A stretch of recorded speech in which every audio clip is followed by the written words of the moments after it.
After repeatedly teasing re-election bid, Trump finally pulled the trigger. Former US President Donald Trump has launched his third bid for the White House, declaring, "America's comeback starts right now."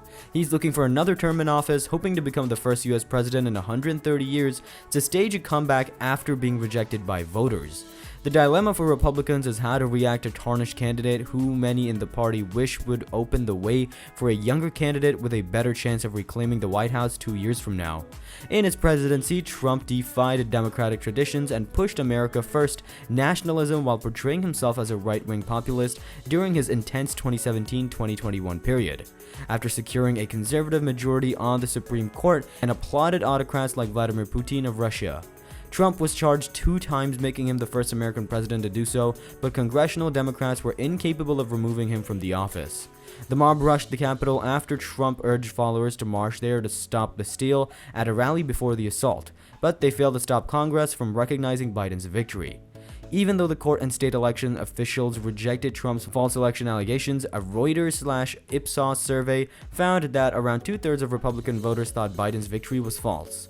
Many Americans have shown strong support for him, especially white men, Christian conservatives, people from rural areas, and those without a college degree. In a country with a growing non-white population, critics charge Trump with pursuing policies based on white grievance. The political landscape has dramatically changed since he won the presidency in 2016, and some in his party, including major donors, are exhausted by the drama surrounding him. Trump, however, does not act quietly. He's trying to acquire an edge on potential competitors by aggressively kicking off his presidential campaign early, only a week after midterm elections gave his party a blow.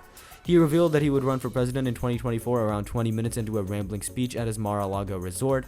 "In order to make America great again, I am tonight announcing my candidacy for the president of the United States," Trump said to the phone-waving crowd, which included family members, donors, and former staffers.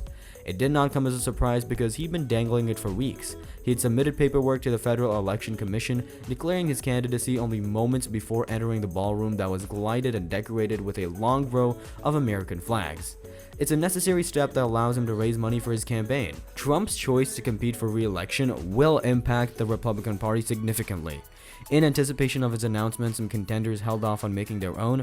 For some time, Sen. Ted Cruz of Texas kept an eye on what Trump might even do, even though he had not ruled out running in 2024.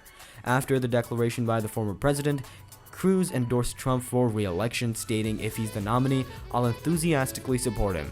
In a debate with Charlie Crist, DeSantis said he would run for president. In contrast to Trump, DeSantis had a great midterm night that increased his standing within the GOP.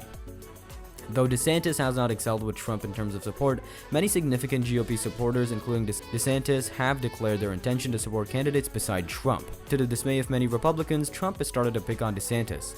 Despite Biden's remark that it'll be fun watching them take on each other, some believe that the competition has potential to divide the Republican Party. Although President Biden is also likely to compete for re-election, roughly 30% of Americans want either Biden or Trump to run for president in the next 2 years.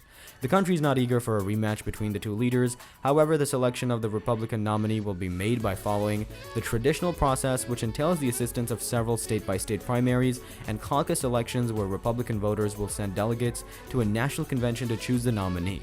Even though the 2024 election is 2 years away, unannounced candidates for the nomination will start traveling to states that hold early party primaries, such as Iowa and New Hampshire. These competitions will take place in the first half of 2024, and party-sponsored debates might start as early as next spring.